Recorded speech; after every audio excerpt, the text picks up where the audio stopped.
If you are aware that you've been having an emotionally bad period of time, what you are saying without even realizing it is, I've been practicing the vibration of the problem so intensely that I am oblivious, I am blind to, and most important, I'm out of reach of the solution.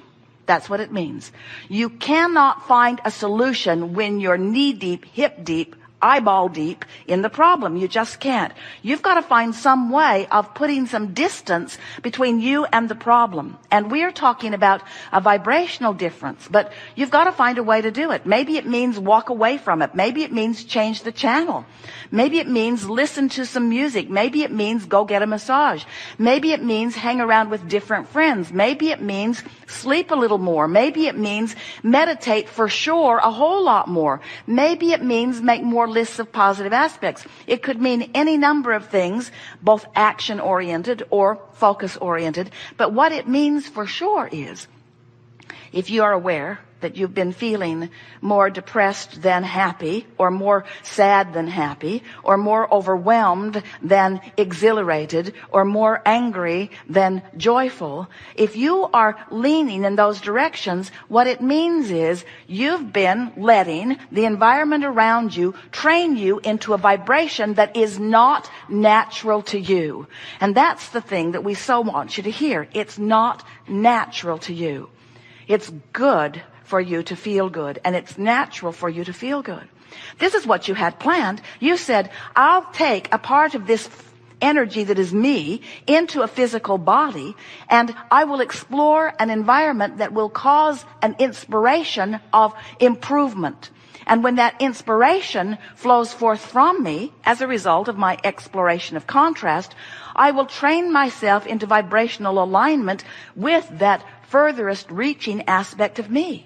You see, when you launch a rocket of desire, the source within you rides that rocket and becomes the vibrational equivalent of what you have asked for. Do you get that? Do you understand that you are source energy, even though you are here in this physical body? Do you accept that there are two vibrational aspects of you? You're awfully quiet. Do you accept that? Do you understand that there is a vibrational aspect of you that you can feel your relationship with? Do you understand what your emotions are? Did you hear what we said, and does it resonate with you to some degree? Don't you know that when life gets better and better and better, it's always because you're forward looking? And by forward looking, we mean looking in the direction of that vibration that is emanated from you. You see, here's the thing that we know as vibrational beings that most of our physical human friends don't get at all. You're so involved in the translation of vibration, and you do a magnificent job of it through your vision, through your ears, through your nose, through your fingertips, through your tongue. You're translating vibration to such an emphatic, precise degree that you've got this reality now that you're really hung up on. You're so hung up on the reality that exists that you're all but ignoring the vibrational reality that is the precursor to everything that is to come in terms of manifestation, but it is the evidence of everything that is in terms of your evolution. This vibrational reality that you have been creating long before you got into this body and contributing to ever since, this is the vibrational reality that equals who we all are as non-physical beings. And it is the larger part of who you are. So when you focus upon the money in your bank account today, while we get it that the realists want you to do that, that those people who are objectively exploring the content of your physical reality, they want you to say, look, this is what is, and we want to say to you in a way that you will never forget it, no, that is what was. Because what is over here in this vortex. What is the vibration of who you really are. And if you don't figure out how to become right now, in this moment, a better vibrational match to what is, you can't be joyful. You can't be hanging around in what was. And you say, hey, Abraham, how can you call? I just looked online. I'm looking at my current bank balance, and you're telling me it's not current? And we say, not even close to current.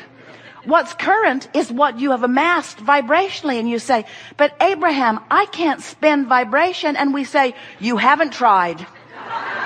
You haven't even begun to try.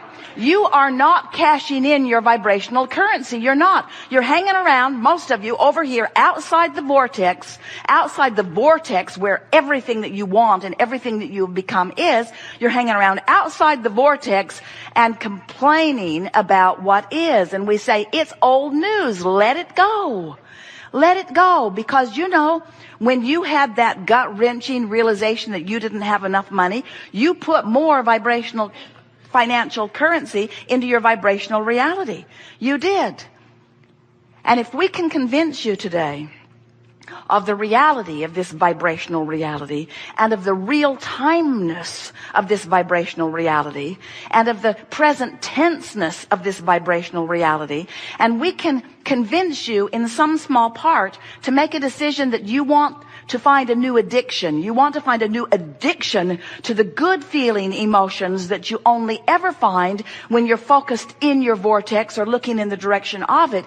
If we can convince you of the validity and the existence and the reality, the real-time reality, the furthest, most reaching reality of who you have become, and you are willing to not need to defend what is because it's old news anyway, what you're going to discover as you begin to hang around more in this vibrational sphere, fully connected with the wholeness of who you are, you will be able to look at reality as it now exists, feeling only love and appreciation for it, because it was the other side of the wave that equaled this, which is who you are, you see.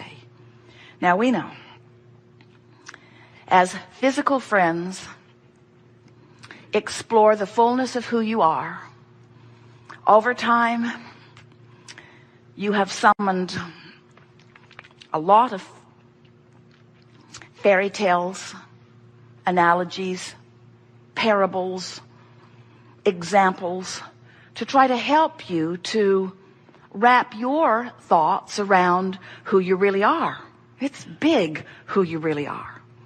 And we know that as we stand here in Esther's body, using Esther's ability to decipher and translate our blocks of thoughts into this language that you are hearing, we know that as you watch us wave Esther's arm in the circle and call it the vortex and continue to point at that spot on the floor and call it something that you need to get excited about, we know that that stretches the boundaries of your reality-based world. We know that it does. But it is our promise to you that as you hear what we know, you will find resonance with that larger part of you who knows it too. And as you feel the resonance with our description of these laws of the universe and our description of who you are and how you fit into the larger scheme of things, as you listen to our description of what your emotions are and why you feel the way you do, as you hear our description of this vibrational relationship between this physically focused you and this non-physically focused you, as you listen to these words, you will begin to feel the absolute resonance of that knowing, because the larger part of you is this knowing and knows this knowing and is offering it to you never-endedly.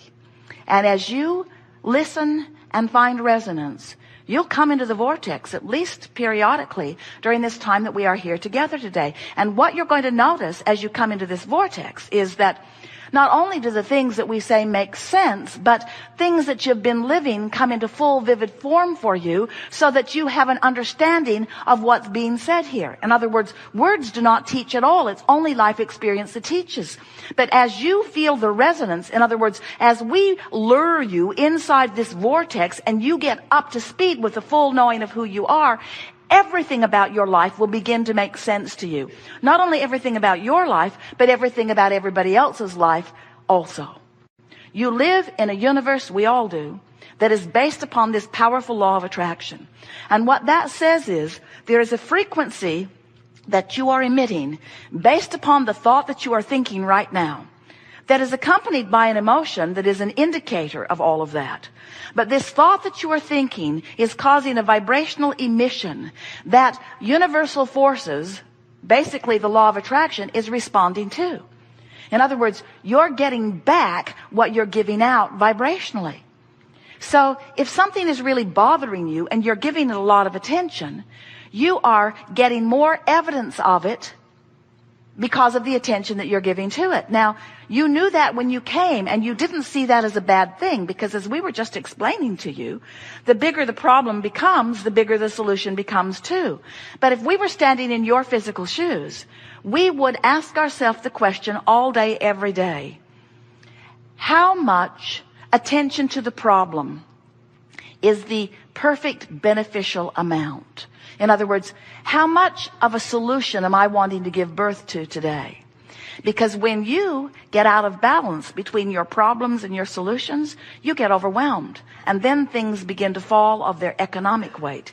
You get overwhelmed, and then you lose your physical balance. In other words, your physicality, your well-being, your financial well-being, the clarity that you feel in any moment.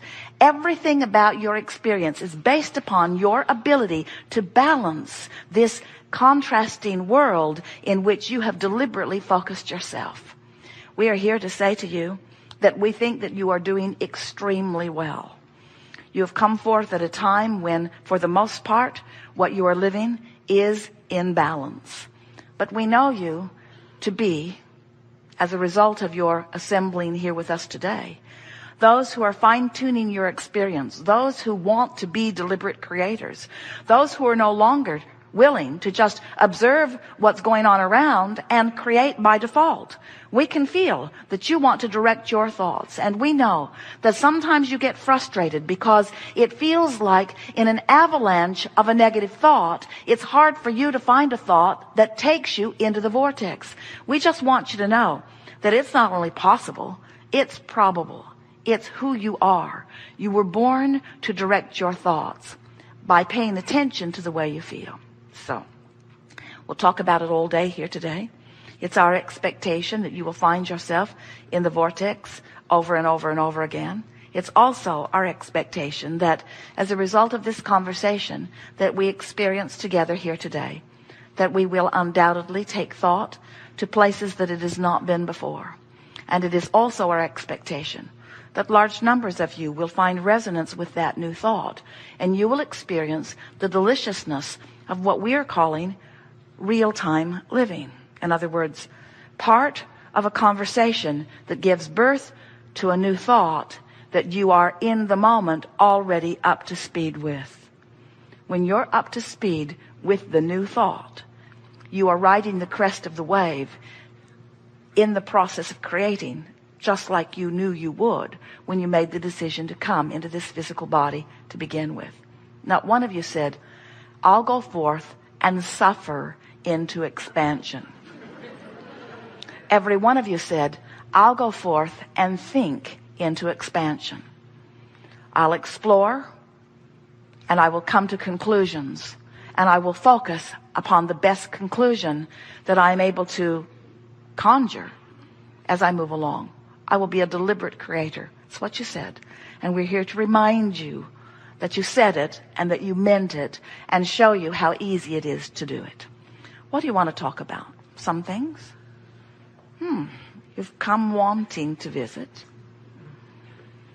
Begin right here. Further forward. Stand if you think it's you. Second row. You are the one.